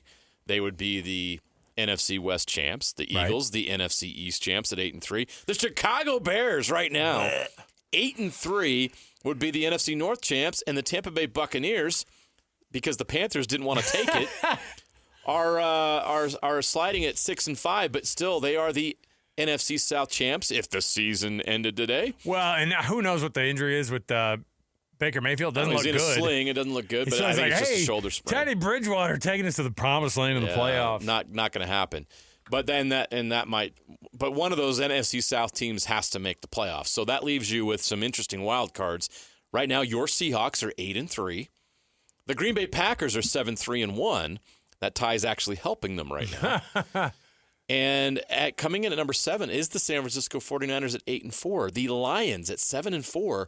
Would be on the outside looking in right now. That is super weird. Which of those teams misses the playoffs? The Seahawks, Packers, 49ers, or Lions? Or does it end up being the Bears that hit a slide here? I think that's the team you look at. Are the Bears for real? Well, at some point, in years like this where you start to learn how to win a little bit and you're kind of just on a little bit of a heater, it kind of goes for you. You get weird teams. You know what I mean? Like, I'm not saying that they're as good as the Sam Darnold Vikings last year, who went 14-3. Like, that was a team that maybe had the craziest regular season for a team that was not really a postseason team. They got to the postseason, they did not look like they should. Most forgettable should have belonged. 14-win team in NFL history. Wild, right? Yeah. And yet there's part of me that goes, okay, what are the 49ers going to be? They're missing Fred Warner, their best defensive player, arguably. Don't forget right? Bosa. And then Bosa's out. So you got one of the best defenses in the league that has two All-Pros gone. Right. how long does that last for them to be able to keep it going? Did Jennings throw a punch at somebody last night, too? Yeah, he sure did. There was a post-game fight. I love it. They're like, hey, we're going to need you for the rest of the year. You're like, I love that. I love that. I'm going to miss the next game. Yeah. I'm assuming he might get hit with a one-game suspension or something. I mean, I don't know what they're going to come up with. Yeah. But either way, the 49ers seem like they're a little bit more fake. It's crazy because in a year like this, the Seahawks actually look more legit than the 49ers do.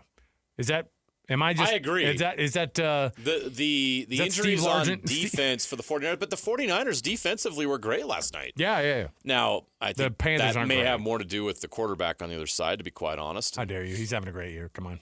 I mean, comparatively. But they played really good defense last night, regardless of the situation. So I believe in the 49ers. I think the 49ers make the playoffs. I really do believe it's the Bears that are going to tumble because I look at the schedule. They're at the Eagles this week.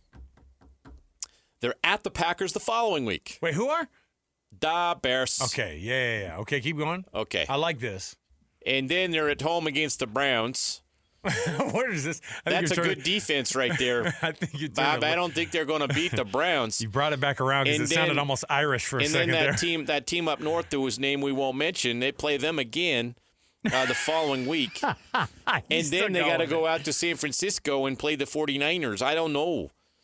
I don't think they're going to win that game either. So, and then they got to finish the season against the Lions at home, Bob. 2 heart attacks. Yeah, no, I think that Ben Johnson's going to have a heart attack by the time they get to that Lions game.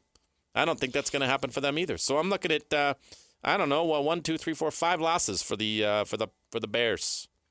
Then they're going to miss the playoffs. Thank heavens. That'd put them at 8 losses.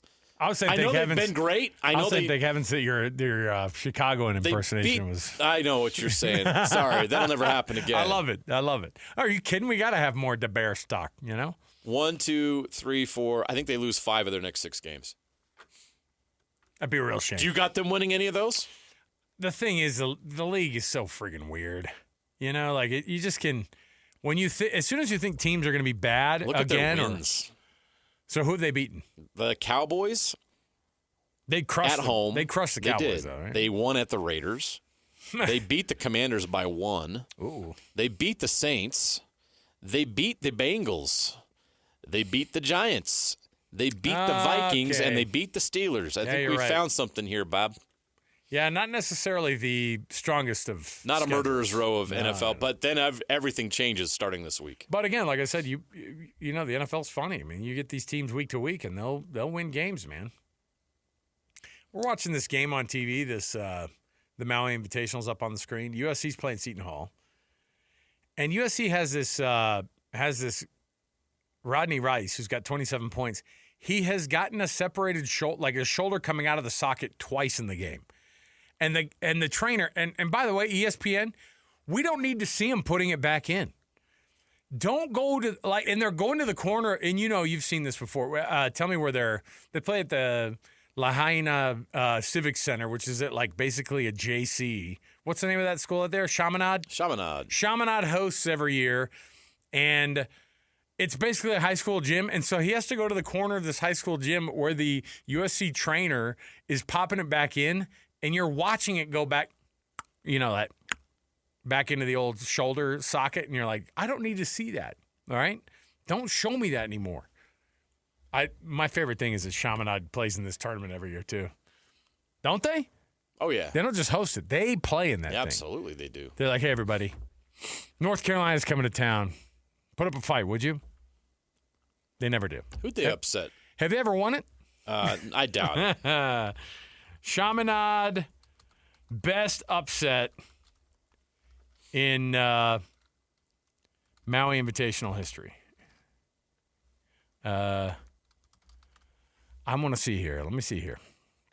Oh, they beat Texas in 2012. That was their best win. There you now, go. they did beat number 1 ranked Virginia before the tournament actually began. So this was just like they came out and then they lost. They've only won 8 times in the Invitational's history. Hey, there you go. That goes back to 1984. Yeah. They beat Davidson that year. Beating Virginia in 1982 was the thing that actually got the Maui Invitational off the ground. Isn't that is crazy? What they said. So there you go. Okay, there you go. But yeah, they beat Texas in 2012.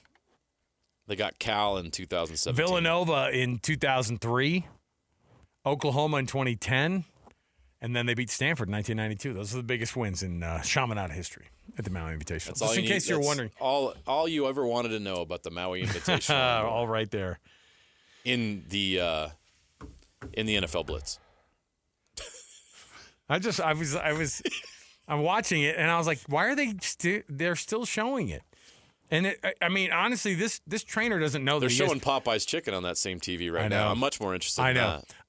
This trainer for USC has no idea that ESPN is like following him into the corner of the gym, and you're like, watch out. Maybe he's gonna like pop that shoulder in, then give him a couple of shots of the Novocaine there, or the lidocaine. What do they do? What do they give him? Lidocaine. I don't know what they give him. I can't remember what they give him. What do they give him? I have no idea what they're shooting. Toradol. Pow. All right. We'll take a break. Lidocaine's for like a tooth, right? I don't know. What do I know? Pain-killing something, rather. All right. Hey, we'll take a break. We'll come back. When we do return, we're anticipating top of the hour, of course, the college football playoff rankings live. They're going to roll that thing out on ESPN, and we will roll it out to you as soon as they roll it out to us. All right? And we're going to have live reactions, and we'll talk about how friggin' ridiculous that thing ends up. But yeah, I think we know. We kind of see the writing on the wall. There's only one team that could move, and we know who that is. Unfortunately, it affects us here locally. But you have a more negative attitude about it than I do. It's not negative. It's just real. I think the committee is full of reasonable people. I know that Mark Harlan has to check his allegiances at the door. Now that he's in the committee. But maybe he goes, well, hold on a minute. Tell me about Miami again. At least he can ask and go, now give it to me straight about Miami being better than Utah again. Like it's not just hey, are you better than Utah in your mind? It's also tell me why they should jump them this week. After both teams won, after Utah's 2 losses are to 2 top 11 ranked teams. Tell me again why Miami should be in.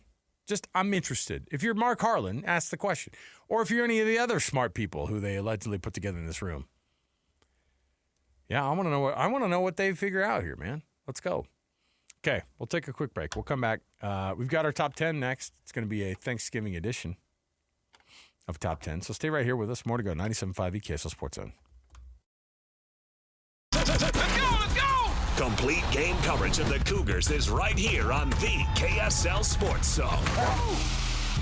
It doesn't get much bigger than this as the Cougars look to earn a spot in the Big 12 title game as they take on UCF in Provo. Your home for the best coverage of Cougar football is right here on 97.5, the KSL Sports Zone. You're locked on to JJ and Alex on 97.5, the KSL Sports Zone. Welcome back, everybody. JJ and Alex, 97.5 the KSL Sports Zone. Happy Tuesday to you. Love hearing Jimi Hendrix, man. Seattle native. Shout out.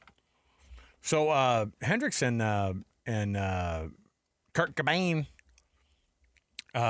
same cemetery in Seattle. A lot of people. Yes, I've heard that. People like to go out and visit.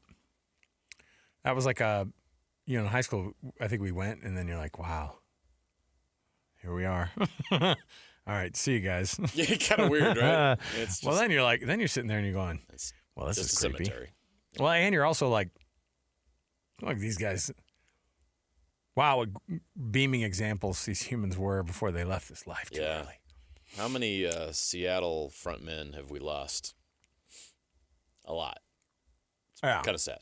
Go just Chris Cornell, Lane Staley. I know. Do the quick deep dive too. It's a lot. Into also just that people at the age of 27 musicians in the past. Crazy? Wild. Janis Joplin, Jimi Hendrix, Amy Winehouse. Yeah. Morrison. Yeah, Jim Morrison. Yep. Same. And all not really of what we'd call natural causes. No. Not old age. Hey, guess what? It's Thanksgiving on Thursday, JJ. Now you're headed out of town in the next couple of days. So I'm gonna have our top 10 Thanksgiving edition of Top 10 right here. I'm gonna have our producer Alex Napolis dive in as well. Now, this top 10 list is off of a, as of today, like a 2025, I wouldn't call it a study. I would just call it a survey. But a 2025 survey has given us a top 10 most consumed Thanksgiving sides.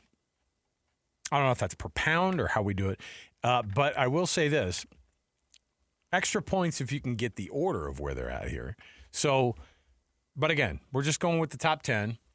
Top 10 most consumed Thanksgiving sides. Now, I'll give you a hint because the things that are not on the list are butternut squash soup. Of course. Okay. That should not be on any list ever. Now, this is an interesting one because the list that I have also in front of me right now are the most, are non-traditional sides that you should consider. Now, crab cakes popped up. I don't know if that's going to be something that we do here in Utah. If you're landlocked and you're getting crab cakes. Crab cakes here? I mean, I think you can probably cobble something together. Not aware of it. But do you want to cobble together crab cakes? No. I was going to say, one of the things that's brought up is, and that didn't make the list, and I thought this was a good one, is bacon wrapped asparagus. That sounds pretty dope. All right. I would consider it. Arugula salad. I prefer Texas Twinkies. Now, tell me about the Texas Twinkie. That's a jalapeno wrapped in bacon. Oh, there you go. And cream cheese. Like a popper, kind of. Basically. Yeah. But wrapped in bacon. This one says arugula salad is a great option. Miss me with the arugula salad on a Thursday. Should salad be on any of these lists? I mean, the only salad I want on this list is the pretzel salad, which, of course, we all know is not a salad. Are you familiar with the pretzel salad? Oh, my heavens. No. It's the number one thing that I love at my house. What's the pretzel salad? So you bake a bunch of crushed up pretzels with butter in a baking sheet. You had me at butter. Okay. You put it in the bottom of a 13 by 9. Okay. And then here's the mix that goes up on top of it.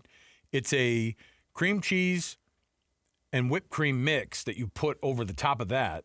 Okay. Then you're hitting it with raspberry Jell-O on top of that. Oh, okay. With the frozen raspberries that end up the pretzel Jell-O kind of gluing it up. Yes. Okay. Well, it's a salad. It's healthy. Right. I mean, I'll eat 7 pounds of that if I'm not careful. 7 pounds? I'm not kidding. Hey, is anyone hosting some kind of eating contest? I would like to watch you eat 7 pounds of this. I can't. I would. This would be the one thing that Salt Lake City Fallas would call me on and be like, hey, we saw you had trouble. We can no longer endorse our product. They're like, look, we could.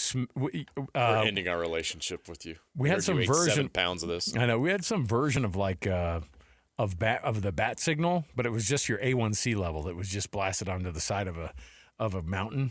We're concerned about you. So yeah. Anyway, top 10 most consumed sides on a Thanksgiving in the United States in 2025. Okay. On your mark, get set, go. Mashed potatoes, stuffing, ding, mac ding, and cheese, ding, yams, sweet potatoes, ooh, ding. I already said mac and cheese. Funeral potatoes. That's a Utah. I bet that's the top in Utah. But yeah, Jell-O. No. Collard greens. Oh, so salad, very just good. regular salad? No.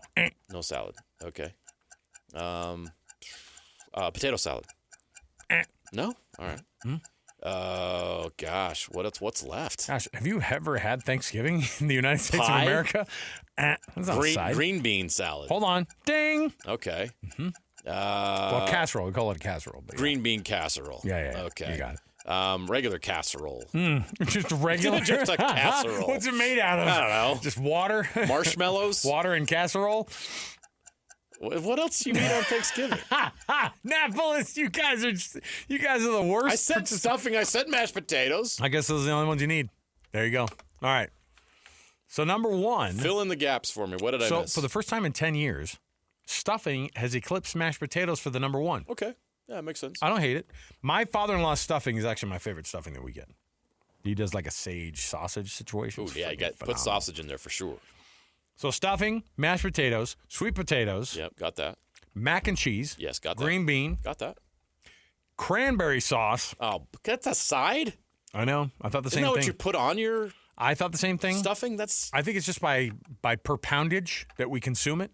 Gravy's on the list. What? Bread / Whoa, dinner whoa, whoa, rolls. whoa, whoa, You didn't whoa, say whoa. dinner rolls, though. You Gravy? said rolls. Gravy's on the list. That's just part of your potatoes. All right. Corn. Corn. And then Brussels sprouts, number 10. I don't feel so bad. You made me feel dumb that I didn't have the rest of this You list. feel a little bit dumb. All right. Cranberry sauce and gravy? That goes on top of your sides. That's not the side. I'm kind of angry. Doesn't make any sense. Okay. Let's take a break. Made We'll me come feel back. dumb about Thanksgiving food. We got more around the corner. You don't want to miss any of it. When we return, I've got up. I thought ESPN was showing the college football playoff rankings. What's going Do on they have here? to wait for this basketball game to end? No, they don't. Are we being serious? Yeah, they do. Yeah, they just say next. I don't know what that means. Like, all right. We're waiting for the college football playoff top 25 it says it's because on of the the Maui schedule. Invitational? It says it's on the schedule. Are you serious? Hey, Annapolis. Let's take a look and see when this thing's going to go. The schedule for me says, right now, ESPN says, hey, you're watching the college football playoff ranking show. No, I'm not. I'm watching Chaminade. All right, we'll take a break. We'll come back. Weird. We'll get this figured out. We'll come back. More to go around the corner. Stay with us. 97.5, the KSL Sports Zone. Nobody gets you ready for Utah football more than the KSL Sports Zone. Ready?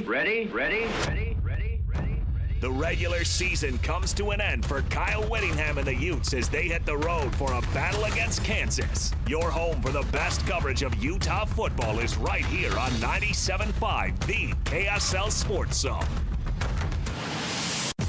You're locked on to JJ and Alex on 97.5, the KSL Sports Zone.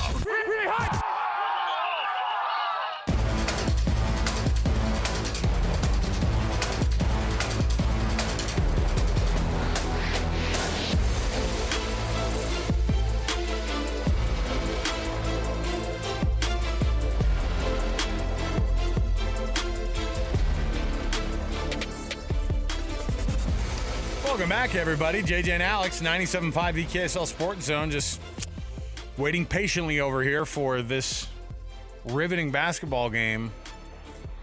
If it's November, all I want on my television screen is basketball that doesn't mean anything from Hawaii. However, that's the thing that's in the way of us being able to get to the college football playoff rankings show. I can't believe the college football What playoff happened rankings are preempted Hold by on. What happened in Maui Invitational. Yeah, what happened in Hawaii today that the game got pushed so late? So the college football playoff ranking show was supposed to start 10 minutes ago. But hold the phone because the Maui Invitational can't be stopped. I'm like, somebody needs to call Seton Hall and USC and say, hey, listen, we're going to need you guys to wrap this up pretty darn quick. Go ahead and get yourselves no more timeouts. By the way, no one has any more timeouts left. Not allowed. Because they just took a media timeout, which, of course, JJ, in our business means 74 minutes of waiting through. Well, ESPN's getting paid right now because they're running ads. Well, that's what I'm saying. It's making me angry, man. They're fine with it. So People are going to stick around and wait. whatever. Yeah, so we'll wait on that. There's still 6 or 7 something left in this game, and so that means probably bottom of the hour we'll be able to talk about the rankings. But does that mean they're making Reese Davis sit around and wait? He's probably way mad. That's not cheap. No, you're sitting in there in the studio. Let's go. What's what on earth are they thinking right now? Now we can go back over a little bit. I did want to bring up some of the things that have happened in the world of college, or some of the things that can happen in the world of college football this weekend. I was looking at a list of scenarios of all the different playoff of the the college football play or the conference championships.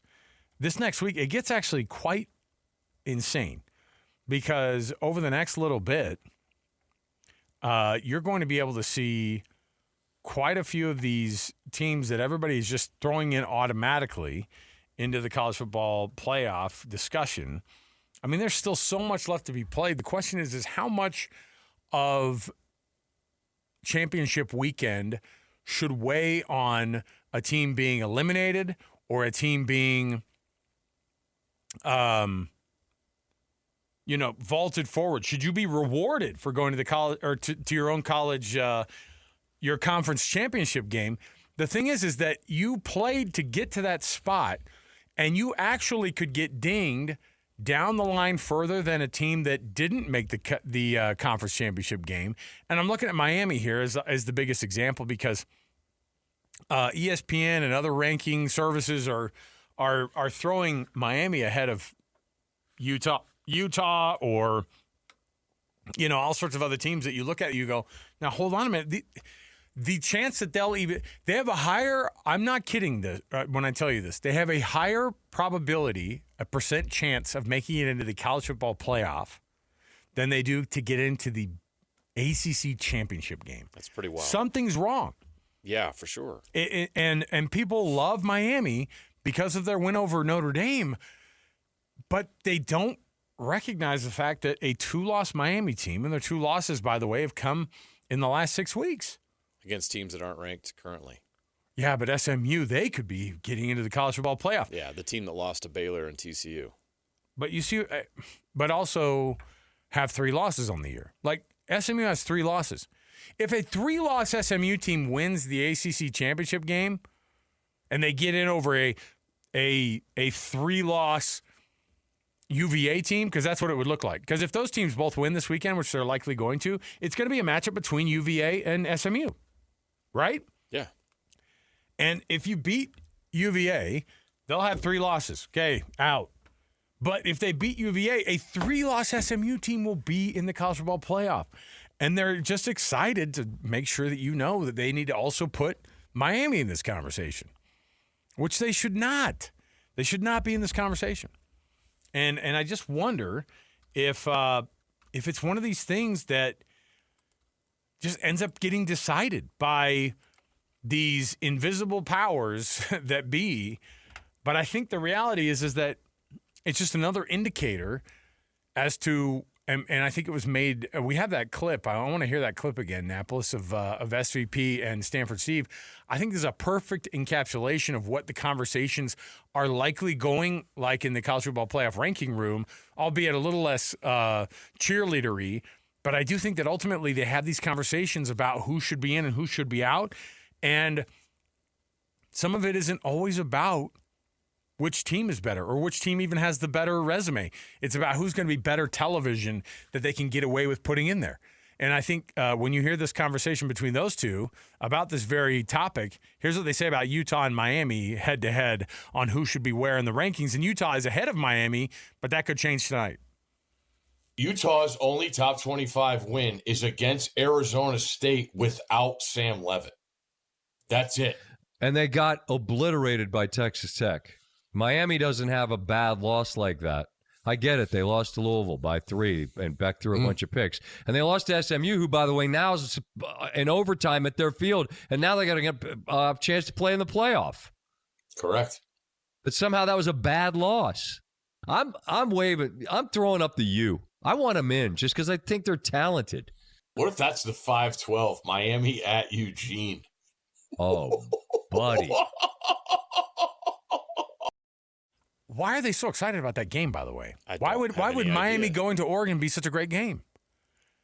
And by the way, you want to hear more about Louisville, I think this is crazy because SVP ran past that. Like, Utah's 2 losses are to number 11 BYU and to number 5 Texas Tech. Oh, yeah, but they got obliterated by Texas Tech. It's like, by the way, everybody's getting obliterated by Texas Tech.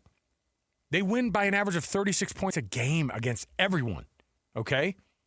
But let's get back to the Louisville game where they go, I get it. They lost to Louisville by 3, and Carson Beck threw a bunch of picks. Well, that should be a little bit of an indicator. You want to know how well Louisville's doing? They've lost 3 in a row. Right. They are a 4-loss team. They've lost 4 in a row. You know when their last win was? Miami. Right. So you can't just roll past that. That's a bad loss. You can't say that's not a bad loss. It's a bad loss. It's a 4-4 ACC team. They are in, you ready for this? 9th place in the ACC. That's a bad loss. Okay? And I also mentioned, he said Utah didn't beat anybody. Fair. I mean, you look at their wins, it's UCLA, Cal Poly, Wyoming. The non-conference schedule really hurts Utah. There's no doubt about that. West Virginia. The Arizona State win was nice, but as they argue, it was without Sam Leavitt. Okay. Yeah, but it was by 32. Arizona State but it was by ranked then, and they're ranked now. But it was by 30. They won by 5 touchdowns. They won by 32 points. Yes. Cincinnati, 45-14. Cincinnati was ranked 17th in the country at the time. Right. And I get they're not ranked right now. And by the way, Arizona State's going to be ranked today in the college football playoff ranking. I bet they'll be at the very tail end of that top 25. Utah but does that not won't have count. the best resume. I get it. There's certainly holes in it, and yeah, the Texas Tech lost the way it happened. Okay. If you watch that game, you know it was close until the fourth quarter, and they blew it open. The BYU game was a missed opportunity. They should have won that game. They couldn't close. BYU was better in the fourth quarter. BYU was better, and they won. Miami is in 5th place in the ACC. Exactly. And they're going to get a spot in the college football playoff. No, I don't think they will.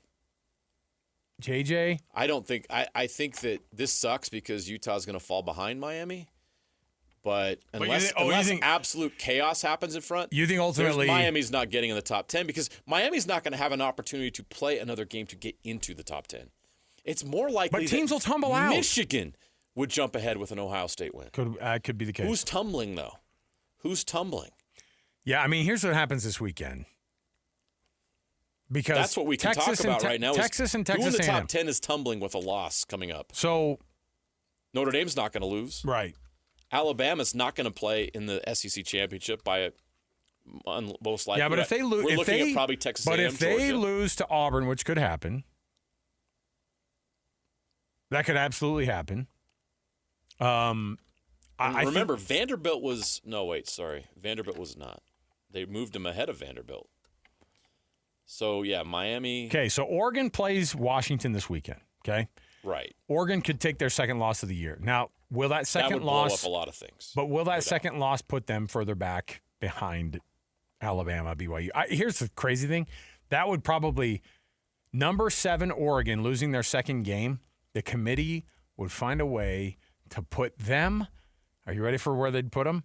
They would put them probably at number 10, and they'd move Alabama and Notre Dame, Oklahoma up behind them. Now, Oklahoma plays LSU this weekend. I've never been a bigger fan of the interim head coach, of whom I don't know his name down there at LSU, than I've ever been right now.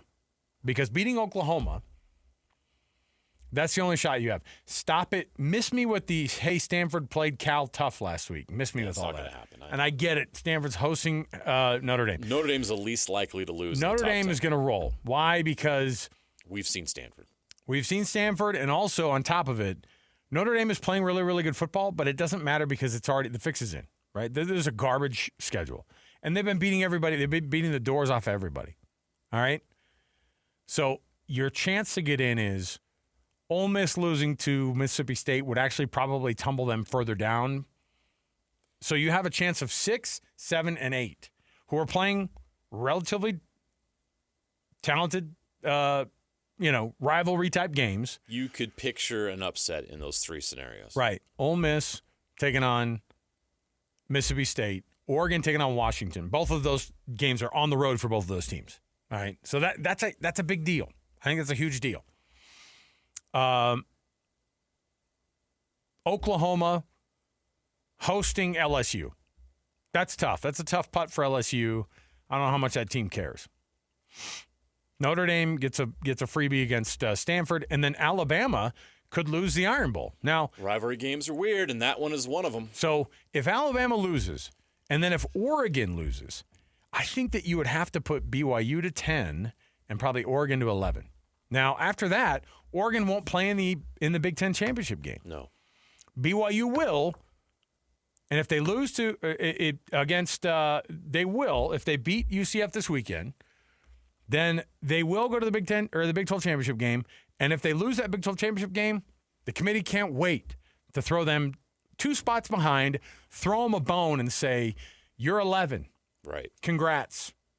You're 11. And you know what that gets you? Out. You're behind the ACC entrant who's going to go in, who's going to be like 18th ranked Miami. Or not 18th ranked Miami, like 18th ranked UVA or 21st ranked SMU. Those are the likelihood. Now, they'll go up further in the rankings because they won that conference championship, and the committee has to go, gosh, we got to get somebody in there who looks a little bit decent. So they'll be like right outside, right? They'll be right outside that kind of top 15 type of a spot. So it's hard not to look at this and go, what are they doing here? What are they going to do? Well, let's assume no upsets. And that would mean Ohio State, Indiana in the Big Ten championship game, Texas A&M and Georgia in the SEC championship game, Texas Tech and BYU in the Big 12 championship game. Of those teams in the top 12, we're not going to worry about the ACC. That's well, they won't have any teams in the top 12. Exactly. That's my point. So, who of those teams playing in a championship game, which team will get punished the most by losing their conference championship BYU. game? Exactly. 1,000%. Because 1 versus 2 and 3 versus 4. And then 5 versus 11, they'll look at 11 and go, boy, you guys are terrible. Right. You lost your conference the top championship 4 game. probably won't even move, regardless of the outcome. They'll get shifted around. But if BYU upset Texas Tech, Texas Tech would plummet. Somebody's got to win those games, and so it'll be like Indiana beats Ohio State goes to 3. Texas A&M beats Georgia. Texas A&M will go to 2. Indiana will go to 1. They'll shift around each other depending on how those wins and losses go. But you're right; they'll probably stay right there. Now you might get Texas Tech if they beat BYU in the Big Ten or in the Big 12 championship. They might move ahead of like a 2-loss Georgia or a 3-loss Georgia. They should move ahead of Georgia and get that top 4 spot. Right. So I think that's actually a very possible scenario for the Big 12 to get a top 4, assuming Texas Tech defeats BYU, who we're assuming is going to be their opponent in the Big 12 title game. Yeah, listen, here are the conversations. Here's the reality. Here are the conversations that are being had by BYU inside that locker room or inside their meeting rooms. They don't have the time to think about the stupidity of the politics that you and I are debating right now, because they know that if they just win their games, they will go to the college football playoff. And frankly, I think if Texas Tech loses to BYU, I think they'd stay in too. I don't think that JJ. I can't see them losing to number 11 in the conference championship game, or number 10, or whatever they end up being in this last week. If BYU ends up being at that 10 or 9 after maybe an upset happens in that top 6. If BYU loses to Texas Tech in that title game, is that what you're saying? Sorry, if BYU beats Texas Tech. Will Texas Tech plummet? Right, that's what I'm saying. I think BYU would go up to like a 7, and I think Texas Tech would go to like 9. I think they'd both be in. Be stunned. I think they're building all of this to make sure that there's 5 SEC teams, right? 3 Big Ten, and a potential 2 ACC, which is insane. Miami is still very much alive and very much a factor, which I can't comprehend. Hey, this portion of the show, by the way, brought to you by the good folks at Trajan Wealth, TRAJANwealth.com. It's Trajan Wealth for all your trusted local needs in retirement. Hey, Annapolis, should we knock out some ticket giveaways right now? It's a Jazz Ticket Tuesday. I don't want to have to I don't want to have the college football playoff rankings ruin people's feelings about winning some tickets on a Jazz Ticket Tuesday. So let's go ahead and do it right now. Let's give some tickets away. Jazz Kings, Friday, November 28th. Let's do it right now. It's Jazz Ticket Tuesday, and your chance to win tickets is right now. Call this number now. Call this number now. Be caller number 12 at 801-575-ZONE. 801-575-ZONE. And you'll be on your way to Delta Center to see the Utah Jazz. He fires the 3. He hits. Oh, don't do me like that. This is 97.5, the KSL Sports Zone. Call in for 12 right now, 801-575-ZONE. That's 801-575-9663, 801-575-ZONE. And the winner gets a pair of tickets to see the Jazz Kings at Delta Center on Friday, on a Black Friday. I wonder if the Jazz will be wearing those sweet inversion jerseys. I don't have the list in front of me of the games that they wear those. There's well, not very either many. way. It's like a handful, like 5 or 6. You know what you do? You go to the team store during the break, and you get yourself a couple of somethings to put under the tree there. You know what I mean? All right, so 801-575-ZONE. There you go. This freaking game, the Maui Invitational between USC and Seton Hall, is going to go down in history as my least favorite game in college basketball history. I'm just proud of you for not throwing anything right now. I'm this close. I'm telling you. What's funny is that ESPN getting it wrong, right? Because in the end they're Can't like, they just put this hey, game on the deuce? Sorry. Can't they yes. just throw this on ESPN News? Would anyone care? It's very appropriate to put it on the deuce because that's what this game smells like. Gosh. All right. Take a break. We'll come back. Cross your dadgum fingers that in a minute 54 of game clock between Seton Hall and USC, if this thing goes to overtime, you're on your own, dude. Annapolis, take over if this thing goes to overtime. I might die. Okay? All right, we'll take a break. We'll come back. More to go right around the corner. Stay with us on a Tuesday edition of the program. 97.5, the KSL Sports Zone. It's another battle for the Aggies, and the KSL Sports Zone has it covered. It's a Black Friday showdown for the Aggies as they welcome in Boise State to Logan. Your home for all the play-by-play coverage of Aggie football is right here on 97.5, the KSL Sports Zone.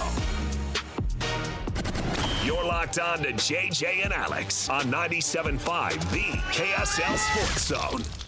So we're back to studio here. Alex Annapolis with another traffic update. We're just trying to waste some time here on this Maui Invitational with 25 seconds left. And, of course, they're going to call timeout. Don't worry about it. This is going great. The good news is Seton Hall's out of timeouts. The bad news is USC still has 2. Yeah, listen, we're waiting for the ending of this riveting Seton Hall. Hey, Jay Billis thinks it's riveting. He's telling us right now on TV that it's riveting. It took 3 seconds off the clock, by the way, in this one. Right now, USC is up 80-78 over Seton Hall in the quarterfinals of the consolation bracket, the Maui Invitational, as we wait for ESPN to get going on the college football playoff ranking show.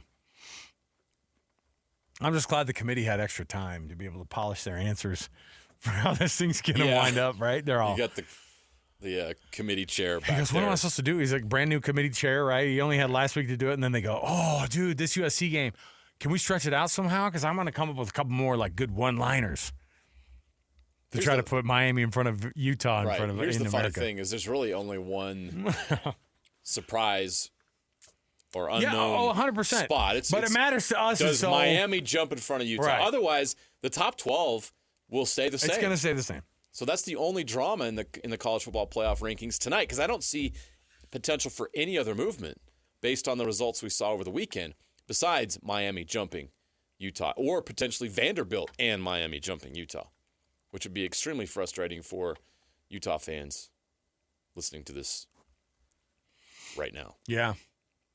I was going to bring this up, too, before we get to the college football playoff ranking stuff. Did you see that Colorado has totally phoned it in by saying that Julian Lewis is going to retain the red shirt and they're not going to play him this weekend? Yep. Where is the future of Coach Prime? What does the future of Coach Prime look like at Colorado? I don't see. What's the over-under on amount of years there? I think he's done after this season. So you'll take the under on 0.5 seasons left? I think a couple weeks from now he will know the future, and it's not going to be in Colorado.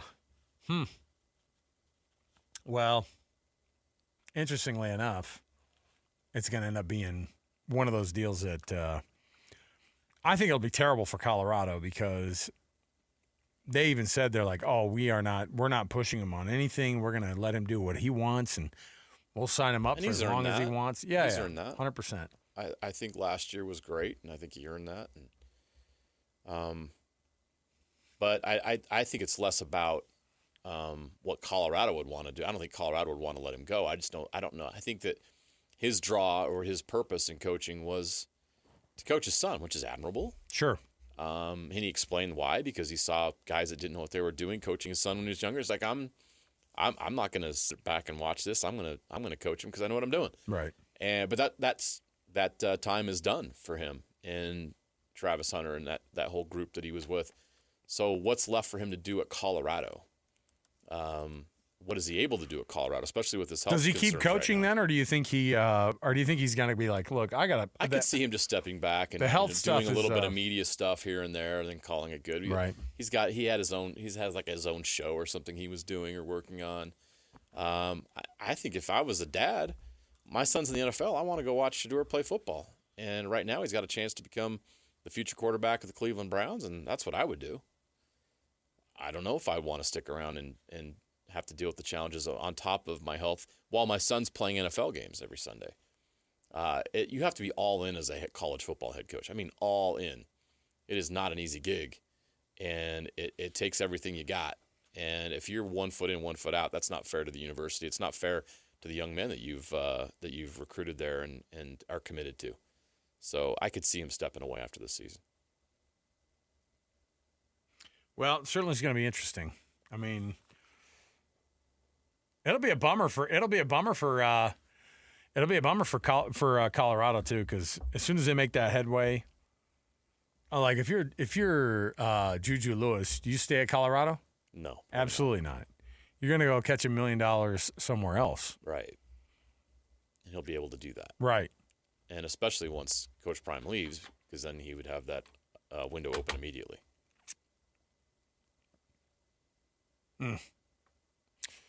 Hey, Annapolis, let's take a quick. Let's do an early break, because then you know what's going to happen. As soon as we get back, we'll start rolling them all out. Let's do it. We'll come right back. More to go. Waiting for those college football playoff rankings to show up. 6.3 seconds left to go. What could possibly happen? Stay with us. 97.5 the KSL Sports Zone. Ladies and gentlemen, the biggest name. You're locked into JJ and Alex. With the insight and analysis on the teams you can't live without. This is 97.5, the KSL Sports Zone. You guys take it from here. Welcome back. JJ and Alex, 97.5, the KSL Sports Zone. Thanks for being with us on the program. Oh, look at that. The college football playoff ranking show just started up. Nice little highlight of Tanner Wall with an interception for BYU. They showed a little glimpse of they showed a shot of Kalani Sitake on the sideline, too. Getting some love, showing some teams across the board here. The college football playoff ranking show just 50 minutes late today as we get you started. Waiting for the ending of that basketball game that I don't think that they knew was going to go 15 minutes over, but I think that they just didn't time things out very well. But here we are. We're back to it. The college football playoff ranking show is going to hit us here. And, JJ, you and I rolled out. And, by the way, this portion of the show brought to you by Doug Smith, the family of dealerships at American Fork, Spanish Fork, and in Linden. Nobody knows cars like Doug. So we'll go ahead and say that the college football playoff ranking rollout is brought to you by Doug Smith. Why not? But we're just right now, they're getting to Reese Davis, Booger McFarland, Joey Galloway, and Dusty Dvorak here in studio for at ESPN, where they're finally rolling out the rankings here. JJ, you and I have said, I mean, all show long, the rankings are going to be as follows. You already know what the top 10 is going to be. If it changes from Ohio State, Indiana, Texas A&M, and Georgia for 1, 2, 3, and 4, we'll be shocked. If Texas Tech moves anywhere, Ole Miss, Oregon, and Oklahoma at 5, 6, 7, 8. Notre Dame, Alabama, BYU, the question is going to be at 12. BYU sits at 11 right now, Alabama at 10, Notre Dame at 9. Everybody won across the world of college football there, including Utah, who was 12th last week. But I think that people are wondering if that is going to be the thing that happens with this one. And so I think that if we were to look at the rest of the top 25, I don't know what the difference makes afterward. But you're going to see 20 through 25, you're going to see those rankings weaponized a little bit for arguments, right? And they will matter because it won't matter about those teams necessarily where they're going to end up in all of it. But it's going to matter about being able to say, hey, that's a top 25 team that Miami beat or lost to, or that Utah beat or lost to, or whatever it might be. And so you have – I know that you've explained this to me before.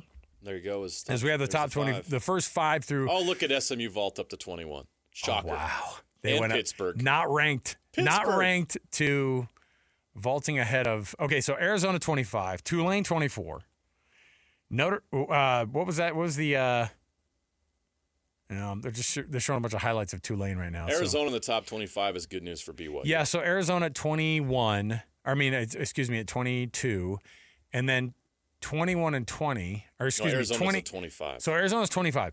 Tulane, Georgia Tech 23, Pitt is 22, and SMU is 21. Those are two teams who weren't ranked in the top 25 last week. And Georgia Tech, of course, with their loss, went down a full 7 slots. So there you go. Now, the top 20, or the 16 through 20 spots, Arizona State, 20. Tennessee, 19. Virginia, 18. They go up 1 spot. USC to 17.